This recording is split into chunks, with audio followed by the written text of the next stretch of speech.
Muy buenos días para todos los oyentes en el día de hoy. Mi nombre es Delisa Jones, neurocoach en PNL ontológico, y en esta mañana estoy representando el maravilloso libro de Hunger Clary, Estamos ciegos. A continuación, continuamos con el sexto principio. Utiliza la técnica de Erlandering. Erlandering es una técnica de la psicología clínica contemporánea de 1960, también utilizada por los investigadores forenses y los investigadores privados. La técnica consiste en cómo hacer de forma sistemática preguntas y contrapreguntas. Cuando tú preguntas, la persona responderá y allí inmediatamente debes realizar una nueva pregunta tras inteligente que la primera. Por consiguiente, es necesario que reacciones a alta velocidad para que obtengas los resultados relevantes que generan las contrapreguntas.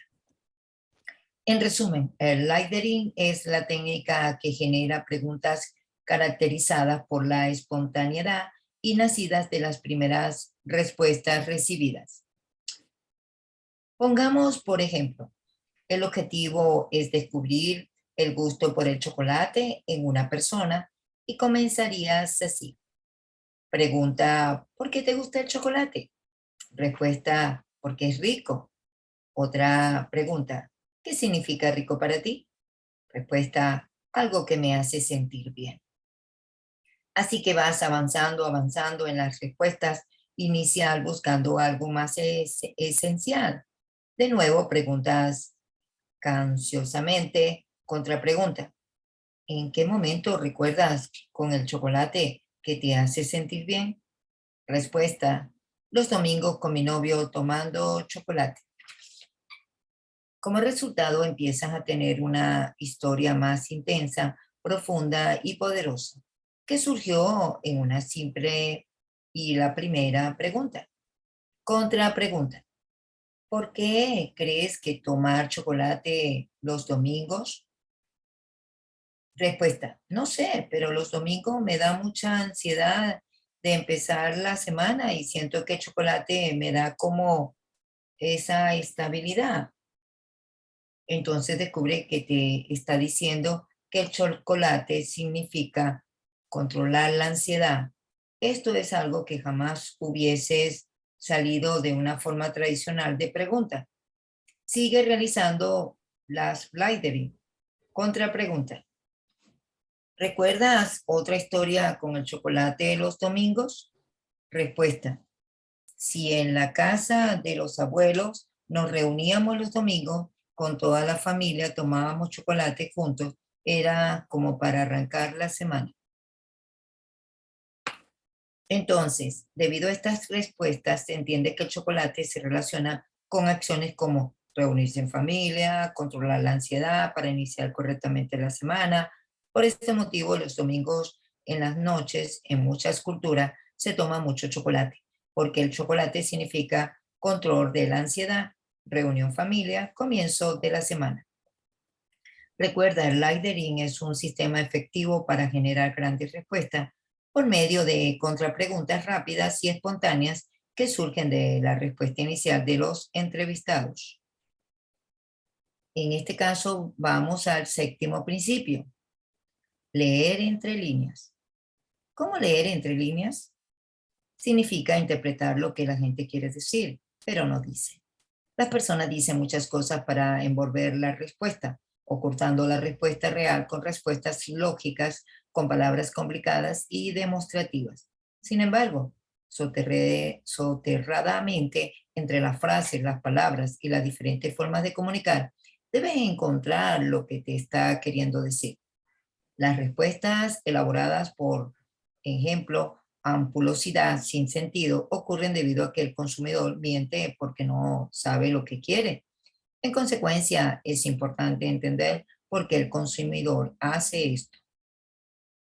Por lo tanto, el conocimiento básico de cómo leer el discurso, cómo dejar de creer en lo que dice y poder leer entre líneas, radica en comprender la psicología de la mentira y realizar un análisis del discurso. la psicología de la mentira. ¿Por qué la gente miente tanto? Porque la mentira es un amortiguador social. Pongamos, por ejemplo, a una madre. Si le preguntas a ella si le da de desayunar el fin de semana a sus hijos, regularmente responderá que sí. Si la madre niega, que dice que no, en algunas culturas ella podría sentirse un mal ser humano y por lo tanto una mala mamá. Así que ella va a decir que sí le da desayunar a sus hijos. Hemos visto en muchos países como las mujeres dicen hacer a sus hijos de desayunar de 4 a 5 veces por semana. Luego contactamos entrevistando a sus hijos y preguntándole cuándo fue la última vez que su mamá le dio de desayunar. Y obtuvimos una respuesta que diferencia la verdad de la madre. Por esta razón, es fundamental leer entre líneas, no hacer preguntas directas. Las mentiras son una forma de argumentar que uno está bien, que somos buenos seres humanos. Además, también son una estrategia de sobrevivencia o de poder ponerte en un nivel superior de tu prójimo. La hija de Sigmund Freud, Anna Freud, decía que la gente en realidad no miente, ya que no es consciente de las mentiras dichas. Por este motivo, la gente te cuenta historias que en apariencia no son ciertas, pero que son una argumentación que se origina en la parte subconsciente de la mente humana. Diferentes clases de mentirosos. Los niños. ¿Por qué mienten los niños? Porque descubren en las mentiras un sistema de dominación de su prójimo. Además, se sienten más inteligentes por mentir. Esto es porque el niño entre 5 y 7 años descubre que puede construir historias inteligentes que engañan. Debido a esto, somos la única especie sobre la haz de la Tierra capaz de mentir gracias al cerebro cortés, el cerebro racional. La verdad y los borrachos. Son personajes que no mienten por su condición particular. Hemos descubierto por medio de neuroinvestigadores que el alcohol duerme o anula el sistema de valores que está en el sistema cortés. En consecuencia, las personas empiezan a decir cosas que de repente no dirían si estuvieran sobrias. Así, un borracho podría decir que tú eres el hermano que nunca tuvo en su vida, aun cuando sobrio nunca lo diría. O aceptaría su enamoramiento que he estado en sobriedad, no lo confesaría. Este desapajo de los borrachos es el resultado del sistema de valores que se anula permitiendo que despierte el sistema emocional, que tiene la necesidad de comunicarse libremente y por tal motivo decimos que los borrachos dicen la verdad en casi todas las ocasiones. Las mentiras en la persona del nivel socioeconómico bajo. Imagínate que a estas personas durante el proceso de investigación les damos entre un 50 y un 150 y $250 como pago por conversar y comer con nosotros de 1 a 3 horas. En muchas ocasiones ellos tienen que trabajar de 2 a 3 días para ganarse el mismo dinero. Por eso se sienten comprometidos en decir cosas inteligentes, porque saben que les van a pagar. Hasta en algunos casos hemos descubierto que ellos llegan a pensar que si no responden cosas inteligentes, no recibirán el dinero. Sin embargo, no responder correctamente y empiezan a contestarte cosas ampulosas, creyendo en su humildad, que la persona que los está entrevistando es muy inteligente y que no le dará el dinero si no le responden cosas inteligentes. Una prueba de esto es algunos que están hasta preocupados por vestirse bien en las entrevistas para quedar bien. En fin, dejan de ser humanos reales con emociones reales. Las personas se preocupan más por construir una respuesta inteligente y que los hagan quedar socialmente bien que por responder. La diferencia entre lo que dice la gente y la verdad. La tarea del investigador es encontrar la diferencia exacta entre lo que dice la persona y lo que hacen. Esto se logra al comprender el significado y la intención de la coartada inteligente. Ilustremos en esquema anterior con el casco de la mamá que dice darle desayuno a su hijo. Dice, le doy a mi hijo un desayuno todas las mañanas en casa. El desayuno es lo más importante porque es nutrición lo que hace. Le da el desayuno en el carro yendo para el colegio. Entonces, entre lo que dice y lo que hace hay una gran diferencia. Pero entender la coartada, tú puedes interpretar la acción real. Recuerda, en la realidad de la emoción y el comportamiento están las oportunidades de innovación y generación de valor. Por eso debes buscar la aplicación real de las acciones, los miedos y emociones. La estructura de los contenidos. En todo relato o historia, en toda respuesta hay mucho contenido oculto. Por eso es preciso dejar de ver los contenidos para empezar a leer la estructura de esos contenidos. Si tienes una cantidad considerable de contenidos, en todos los casos de cosas diferentes, es natural que te preguntes, ¿de todo lo que tengo, a qué le hago caso? No obstante, lo más apropiado es que no le hagas caso a los contenidos, sino que leas la estructura similar existente entre ellos, en la cual los contenidos se aparecen porque te están queriendo decir lo mismo. A esto le llamamos matriz de singularidad, donde lo que vale no es lo que dice cada persona, sino es que coincide cada persona.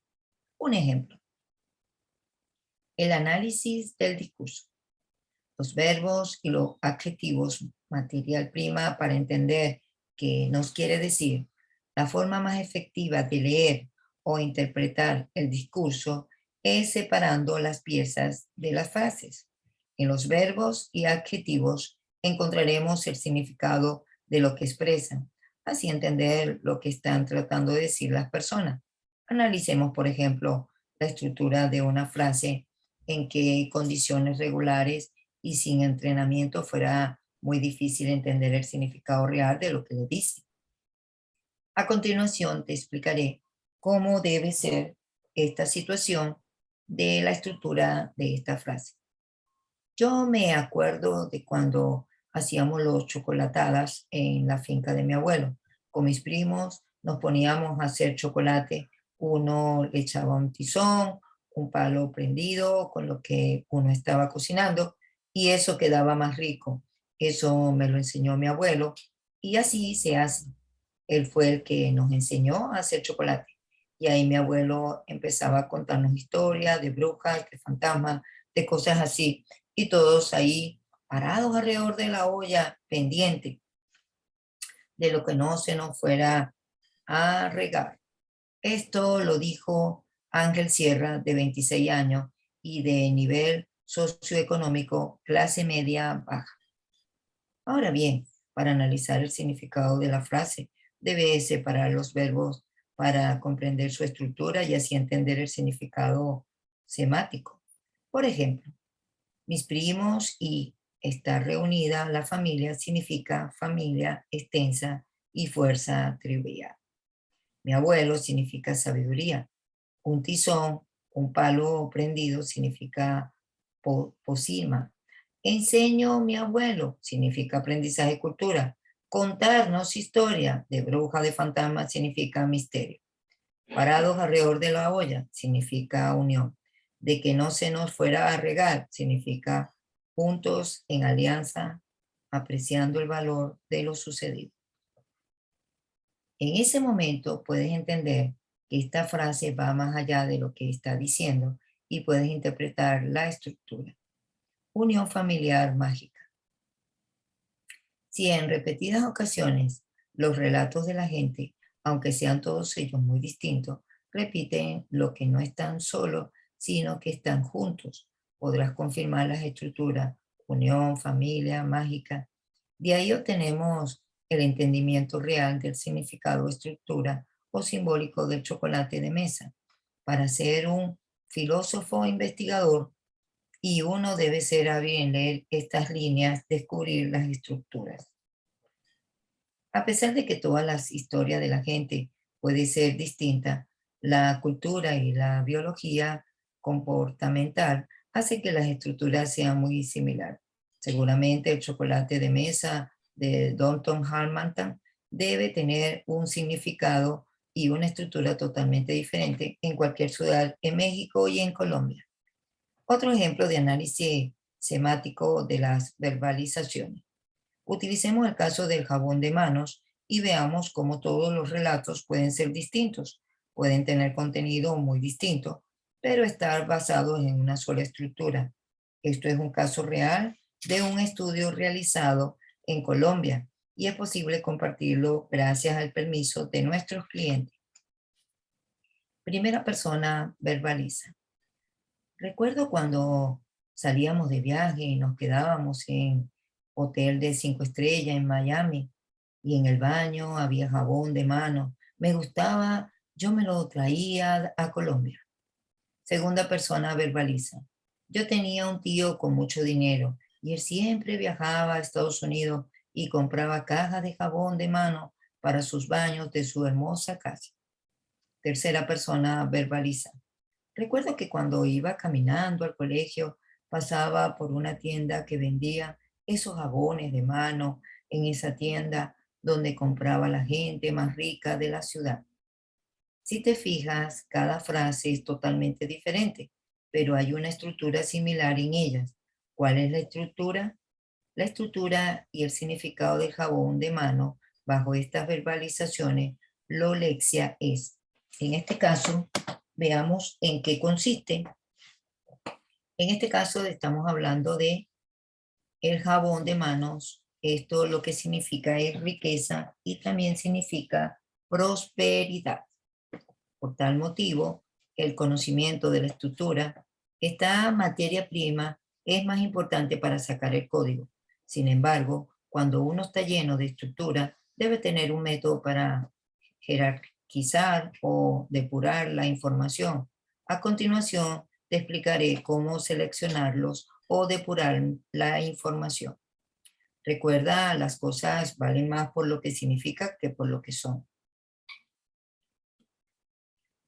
En este caso, ahora vamos al octavo principio. En el octavo principio vamos a ver la discrimina de la información como bajo los principios neurobiológicos para así descubrir las improntas. El 80% del comportamiento humano se explica por ese poder biológico que todos poseemos y que hace que actuemos de una forma particular, pero también de forma colectiva. Por otro lado, el 20% del comportamiento humano corresponde al código cultural. En conclusión, lo biológico permanece y acondiciona el comportamiento de forma más contundente de la misma cultura. La decisión es subconsciente. En nuestro NeuroLab, espacio dedicado a investigar la mente humana con tecnología clínica, encefalográfica y medidores, en este caso del eye tracker, hemos podido probar que el 85% de todo lo que nosotros estamos incursionando para probar, todo lo que hace que unas decisiones que toman en la vida está ahí en el 85% en las acciones y decisiones del subconsciente. El 85% del proceso de decisión de todo en tu vida es subconsciente e inconsciente. Nuestro conocimiento del cerebro humano nos permite entender y saber qué parte del cerebro es usada para situaciones o decisiones racionales, de las cuales son para tomar decisiones subconscientes. Cuando digo subconsciente, me refiero a cosas subconscientes e inconscientes en un solo bloque. Cuando hacemos la prueba a cientos de personas de diferentes géneros, edad y cultura, les proyectamos o estimulamos con imágenes distintas como perfume, computadora, software, tractores, maquinaria, ropa, viaje, hasta imágenes de posibles novios o novias. Vemos claramente con nuestra tecnología EEG cuáles zonas se activan y cuáles no. Gracias a esta información podemos garantizar y probar que toda la decisión en la vida del ser humano es mucho más subconsciente que consciente. Eso significa que cuando compras algo eres solo consciente del 15% de tu decisión. En el pasado creíamos que la gente era consciente de lo que compraba. Por eso proporcionar o comunicar las funciones y los beneficios racionales de los productos y servicios era importante. Sin embargo, hoy entendemos que la gente compra las cosas de forma subconsciente. Por lo tanto, debes tener técnicas para poder interpretar el subconsciente del consumidor, lo que no dicen, pero que es el motivo por lo que te seleccionan o no. Recuerda, el 85% del proceso de decisión es subconsciente. Esto significa que uno no sabe por qué compra las cosas y que las emociones y los instintos nos invaden y secuestran en el momento de tomar la decisión. Todos tenemos tres cerebros. Conocer y manejar el principio de los tres cerebros del Dr. Paul MacLean, el formulado de 1952, te cambiará la forma de observar al ser humano. Este principio fue la base teórica y científica para llegar a lo que hoy es y explica las neurociencias. Ya hemos dicho al comienzo del libro que este principio puede estar desactualizado, pero es válido porque explica de forma práctica cómo están acomodados los cerebros y de qué parte del cerebro viene la respuesta y de qué lado viene la conexión con la categoría. Gracias a este principio podrás comprender de forma práctica los motivos por los cuales las personas compran o no un producto. Cerebro cortés, racional, funcional, analítico, lógico, somos la única especie con este cerebro. El cerebro cortés es el cerebro más joven y solo existe en los seres humanos. Es fundamental y es funcional, lógico y analítico. Esto explica que cuando tú le preguntas a una persona por qué compra determinado yogur, te responde regularmente lo siguiente: porque el sabor es muy rico o porque estaba al 30% de descuento. En este caso, tenemos una respuesta lógica de un sentimiento emocional que es sabor, porque el sabor es muy rico, que tiene una justificación lógica porque estaba al 30% de descuento. Por otro lado, responder a la pregunta de por qué una persona compra determinado yogur, nombrando características como el sabor, sus beneficios en el organismo o del precio, no resulta ser la verdadera respuesta. Este cerebro es el que procesa las mentiras y trata de explicar y racionar las emociones que no puede ser racionada. En este caso, el cerebro cortés se ubica los valores y es donde está, en alguna forma, esos grandes instrumentos de prejuicio que tienen los seres humanos por las cosas que hay que, cuando más valor hay en el cerebro, más prejuicio tú tienes. En consecuencia, tú no respondes correctamente dando vía libre al sistema de mentiras alojado dentro de este cerebro. Debido a esto, y porque los hombres son más cortés que las mujeres, es que los hombres son más mentirosos que las mujeres. Asimismo, el cerebro cortés es el único de los tres cerebros con la capacidad de generar verbalización o lexia de una pregunta. Por eso es que si le preguntas a alguien por qué compró este carro, te podrá responder: porque me lo dieron a 12 meses sin interés. Esa persona habrá dado una respuesta racional que corresponde a un 15% del motivo real del por qué compró el carro. La verdad es que la gente no funciona por su razón, sino por lo instintivo y lo emocional, que corresponde a sus otros dos cerebros. Los hombres son más cortés que las mujeres porque este cerebro es más apto para cazar, para que generar estrategia y construye e inventar herramientas.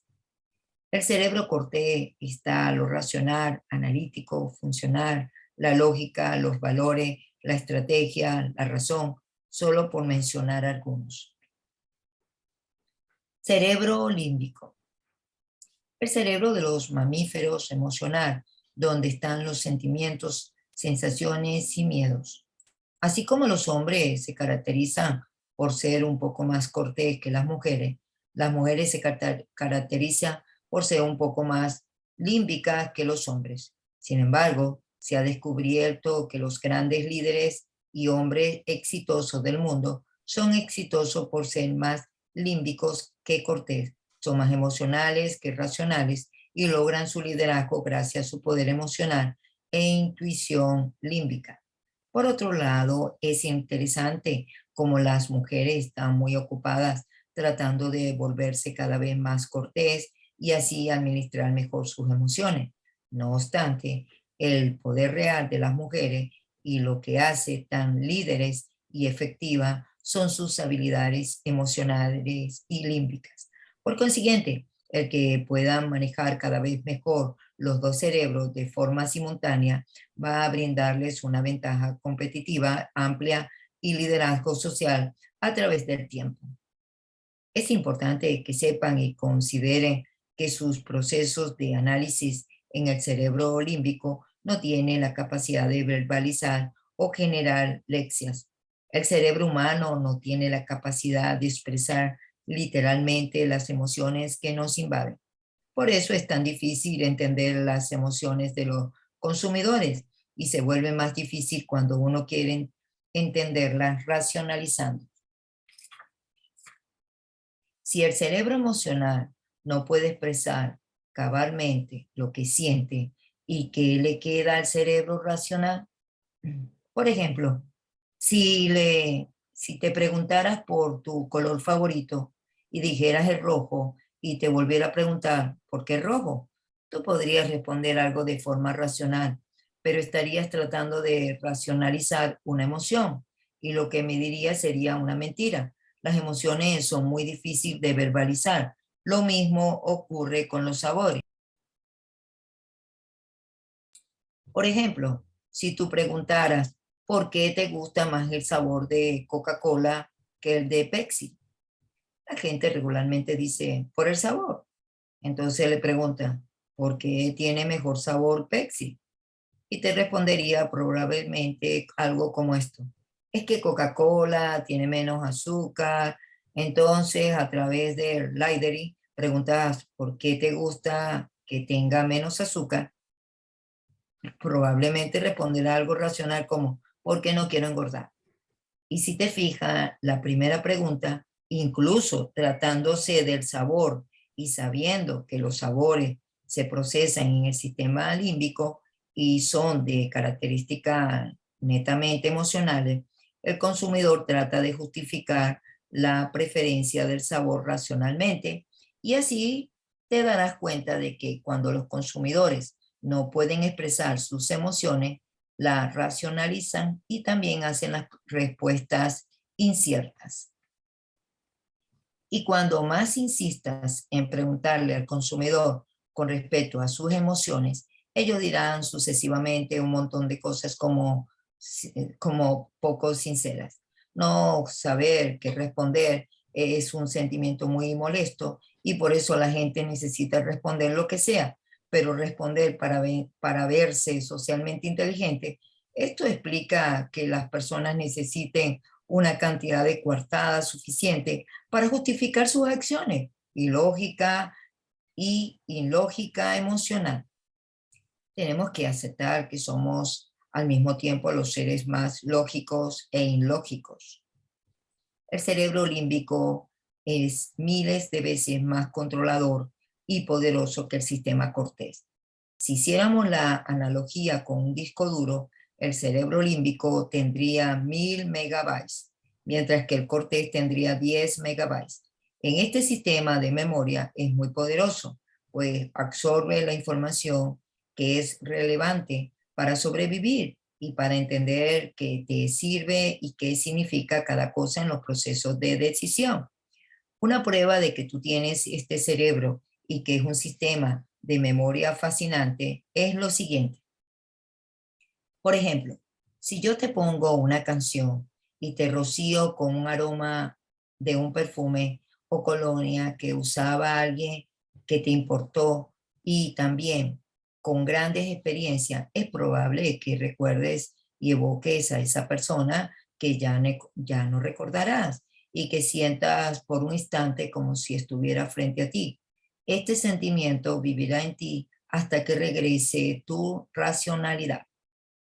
Los fenómenos kinestésicos que entran a través de los cinco sentidos hacen que las memorias se graben y signifiquen sentimientos buenos o malos. Por eso el sistema límbico es tan importante en el proceso de decisión.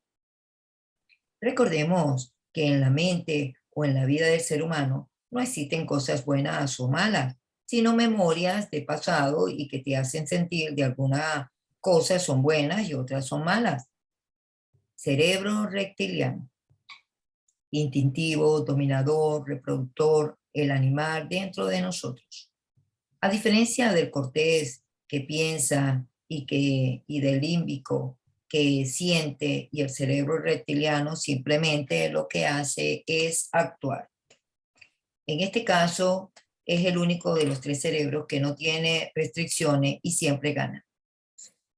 También la particularidad de este cerebro es que lo conservamos desde los inicios de las especies y aún actúa y reacciona a fenómenos de supervivencia y o sobrevivencia de reproducción, dominación, defensa, protección. Aunque es un cerebro instintivo muy básico y el más antiguo de los tres, es fundamental en la decisión de comprar de todos los productos o servicios.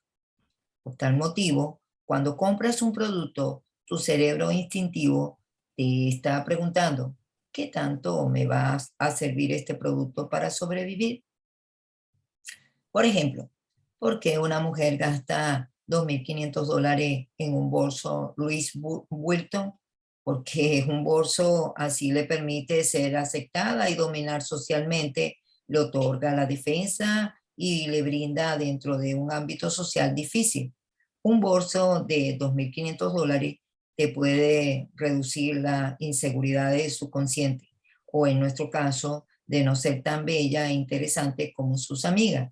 Si te fijas, un producto como Louis Vuitton juega uno de los miedos más a las emociones de la gente, al mismo tiempo que ofrece la supervivencia y la defensa y el poder dentro de los eventos sociales es importante. ¿Por qué un hombre recién divorciado compra su primera vez un penthouse y un Ferrari? El reptil lo invade y la posibilidad de tener una mujer joven y hermosa a su lado también. ¿Por qué crees que los dos juguetes clásicos favoritos de los niños son los soldados, los carritos y las pelotas? Para un cerebro viejo e instintivo como el cerebro reptil, soldaditos es dominación, carritos es poder y velocidad, y pelotas es ser aceptado en la tribu o conseguir tribu social. Y podrás pasar cientos de años y aunque las cosas cambien, los significados de las cosas serán muy parecidos. Por ejemplo, ya los niños no juegan mucho con los soldaditos verdes ni tampoco los plásticos, pero sí lo hacen con juegos electrónicos 3D con soldados más realistas que nunca. ¿Recuerdan a Zidane, el capitán del equipo francés de fútbol en el Mundial de Alemania 2006? ¿Recuerdan que atacó a un jugador italiano y que había insultado a su madre y a su hermana? Zidane tuvo una reacción gesticular parecida a la de un animal salvaje. El cerebro reptiliano de Zidane se activó su instinto de supervivencia y brincó su instinto de protección. Sintió reaccionar así: con mi tribu no te metas. Así que Zidane nunca racionalizó ni pensó, simplemente reaccionó y actuó. Por eso decimos que emoción mata razón, pero instinto mata ambas. No obstante, el instinto es el motivo real por el que compramos las cosas, por el cual nos conectamos con los productos y los servicios. Recuerda, el principio de los tres cerebros es la forma más útil para interpretar y analizar la información obtenida de por qué la gente te dice lo que dice y hace lo que hace. Excelente. Entonces, vamos a dejar la lectura hasta aquí para mañana continuar. Muy buena, muy excelente la información del día de hoy, porque nos hace ver cómo los tres cerebros actúan. En este caso, bienvenidos en el día de hoy, todos los integrantes. Le doy la palabra para luego yo cerrar con el comentario. ¿Quién quiere levantar la mano? Luz Estela, feliz inicio de semana. Bienvenida, los micrófonos son tuyos. Gracias, gracias, muy amable. Igual, un inicio de semana, eh, así como dice, muy productivo, conociendo estos tres cerebros que tenemos, ¿cierto? Y no, y yo digo, oiga, es como, yo digo, yo digo, ¿cuál va a ser la conclusión de la lectura de hoy? Entonces, todo se dice que la emoción mata la razón, pero instinto mata a ambas. Entonces, coloca el ejemplo de este jugador. Mientras la lectura bien interesante el entender cuando una persona habla, llegar a uno a entender de qué forma está hablando la persona, si está hablando de una manera lógica, de una manera emocional, ¿cierto? O de una manera instintiva. Entonces, de esa forma sabemos, como dice, cuáles son los motivos o el por qué dicen las personas las cosas. Mientras leías tú el caso de los juguetes, ¿cierto? El por qué cree que los dos juguetes más clásicos y favoritos de los niños son los soldados, los carritos y las pelotas, me preguntaba yo, oye, ¿de qué forma las cosas que yo recibí o cómo mi cerebro llegaron a captar lo que quería transmitir el comerciante? Es decir, prácticamente nosotros estamos siendo o sea, digamos, como mi comportamiento, mis cosas han sido decididas por la información que he recibido en la publicidad o en las cosas que nos han dado, ¿cierto? Entonces, oye, ¿cómo yo llegué a recibir y entonces llegar a entender el por qué me comporto de esta forma o por qué hago estas cosas, ¿cierto? mm, Recalca la lectura acerca de por qué mentimos. Y cuando, por ejemplo, estabas leyendo, digamos, en el caso de los niños mienten, yo me acuerdo que a mí de niña me buscaban mucho para que yo hablara, me inventaba unas historias y yo me acuerdo, y yo era feliz, o sea, como en otras palabras, me estaban aceptando lo que yo estaba diciendo de las mentiras. Con el tiempo yo llegué a decir, oye, había una abuelita que yo la buscaba mucho, una historia interesante la de esa abuelita y, y con el tiempo decía, oye, yo no fui, oye, ¿por qué no anoté todas esas historias que ella contaba? Y con esta lectura de hoy descubrí un sueño que yo quise tener, que fue con respecto a eso, que fue escribir historias. Y entonces yo digo, oye, ahorita con el nombre, oye, ¿por qué lo acepté y fue aprobado? Luz Estela Cuenta, porque yo siempre he querido contar historias, yo siempre he querido y pues obviamente las historias que se hablaban acerca aquí cuando iban a la finca y el abuelito contaba qué significaban todas estas historias y comportamientos. Entonces, como con esta lectura, uno, así como dice, primero lo lleva a recuerdos lindos, los que uno tiene, y descubrir de pronto qué sueños dejó de uno de hacer, ¿no? Entonces, ¿por qué los niños mienten, cierto? Entonces, interesante, ¿cierto? Dice que se llegan a tener esa sensación de construir historias inteligentes que engañan. Entonces, oye, ¿cómo se vuelve uno de habilidoso? Muy, muy interesante la lectura de hoy, no, el de vivir, el de recordar. Y no, y como dice, le deja a uno como, con la sensación de volver a leer este libro, porque no, así como dice, como nos recuerdan siempre, no es de una sola vez, sino de varias veces. Con eso me quedo en el día de hoy de la lectura. Qué buenos hallazgos, Luz Estela, sí, muy bueno. Y nos trasladó a la niñez y a todo ello. Así es, cuenta Luz Estela. Entonces, fíjate que como todo tiene una connotación y una de las cosas que aparte este gran científico descubre lo de los tres cerebros, ¿verdad? El cortés, el mamífero y el reptiliano. Entonces aquí nos explica, y nuevamente puedo explicar, bueno, según las neurociencias explica, que la parte del reptil que se encuentra en este lado, él actúa en 125 milisegundos, o sea, va directamente al sistema nervioso.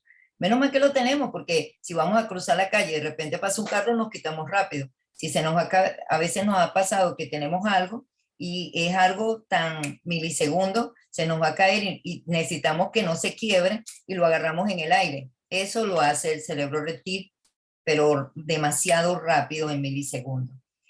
También en el mamífero, que va más en esta zona, el mamífero es por la parte emocional y nosotras las mujeres empiezan los hijos y uno es como más protectora, toda esta parte espectacular, pero para llegar del 125 milisegundos al mamífero son 300 milisegundos, o sea que hay que tener más oxigenación de sangre. Y para llegar al cortés, se necesita 500 milisegundos, desde acá hasta acá. Wow, entonces tenemos que, para poder llegar con raciocinio, razonamiento, siempre se necesita respirar, orar, para poder tener la sabiduría y poder llegar a tomar acciones más efectivas en este caso. Qué interesante todo esto. Yo me quedo con lo que yo siempre he dicho, que recordemos que en la mente o en la vida del ser humano no existe cosas buenas o malas, sino memorias del pasado que te hacen sentir que algunas cosas son buenas y otras son malas. O sea, siempre yo he dicho eso, no existe cosas buenas o malas, sino son vivencias de cada ser humano que determina, según su cultura o lo que vivió, que eso es bueno o es malo. Entonces, y nos crearon así, oye, cuidado, que esto era bueno o que era malo. Y resulta ser que nos privaron de muchas cosas, que otro sí logró cosas que para ese otro o para esa familia no era malo.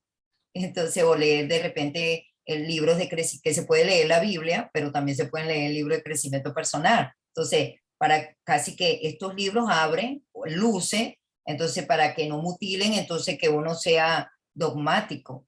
Hay tantas cosas que aprender. Entonces, gracias por estar y ser en el día de hoy. Nos vemos el día de mañana a la misma hora por este mismo canal. Felicidades. Feliz inicio de semana.